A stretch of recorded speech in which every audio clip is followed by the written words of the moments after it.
Welcome. What if the Mongols didn't exist? This alternate timeline started Genghis Khan, or with his child named Temujin, dies as while he lives as a boy in the wilderness. This means that Temujin wouldn't unite the disunited tribes of Mongolia, and he wouldn't get the name Genghis Khan. This means China isn't attacked. This also means that the Qin dynasty lives on, and I made also an alternate video on this which has similar outcomes. So you can find the link in the video.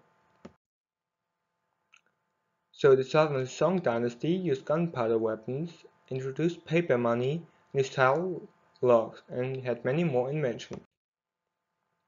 I think because the Chinese would enhance gunpowder weapons, this would mean that the Mongols wouldn't be able to start any invasions anymore. There's also an economical shift as cities grew and the population exploded, which would mean more power to the merchants. There's also a political shift as Southern Song China would move from a Confucian belief system to another belief system, like we saw in Europe, from the late Middle Ages to the Industrial Era. I think the pro and cons why China would slow or fast advance. The pro would be that China has simply more population to invent and had much more resources and no church to suppress political changes. The con would be that it was influenced by Confucian thought, which was looked for a very stable society which was hierarchical. It also means Europe isn't attacked, which means that I think the plague would still happen, as due to the similar conditions in Europe would still make it more likely that a similar disease would break out. Russia wouldn't be united under Moscow, but rather under small city-states, and would probably later unify like Germany or Italy. And Russia might not expand into Siberia, and Russia wouldn't suffer the bad and terrible rule of bad leaders and enormous conservative and backwardness. Russia might become a highly connected region, as Russia is very resourceful and has good access to the sea in Europe. I think Poland and Lithuania would control of Eastern Europe, as the thought wars against Russia were very close fought, and also captured Moscow, but they would still fall apart because of the nobles which only held sometimes together. This would mean that when the Swedish attack, they would conquer the Russian coastal areas and parts of Poland and Lithuania.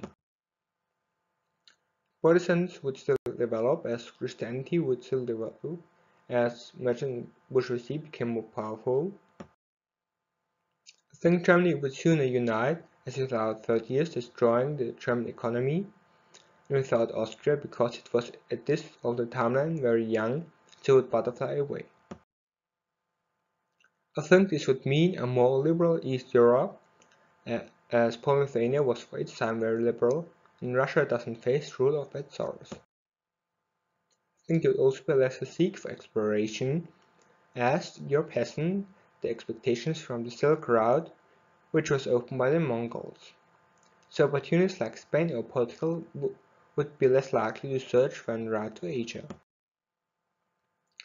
France might become very powerful, as it has a great population in Germany, Scandinavia, England combined. It would become more powerful without the answer from the Americas, which changed the power balance to Spain's favor and become the China of Europe. It would still be trade with China, as China would be economically strong with its own China, and European traders would still want to trade with them, and so would travel around the Cape of Good Hope and so discover Brazil. In the New World, we would firstly just see jungle, and so I think it was unimportant. And I think the North Europeans would be more dominant in the New World, as they would have sent out the trade ships. I think Sun Shang would also hear from the belief that the world is round, and so also wanted to make some colonies, and so also would start an economical evolution, and so would have a huge impact on the European market. Would still search for land, so they would discover Australia and Pacific Islands while searching for America.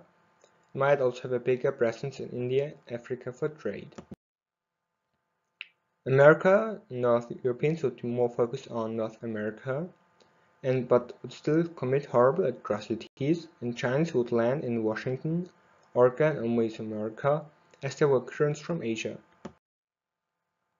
Also, the Middle East isn't attacked, and these regions would be far more developed, without the Mongols destroying the irrigation systems and cities. The Chrysaemian Empire would live on, and the Ottoman Empire, I can't predict if it would still exist, because it was at this age very young, so might butterfly away. Also Timur, or Tamerlane, wouldn't exist, because he was from Mongolian heritage. The Abbasid Caliphate would probably still break apart due to internal problems, but the Islamic wisdom is kept, and the House of Wisdom is not destroyed.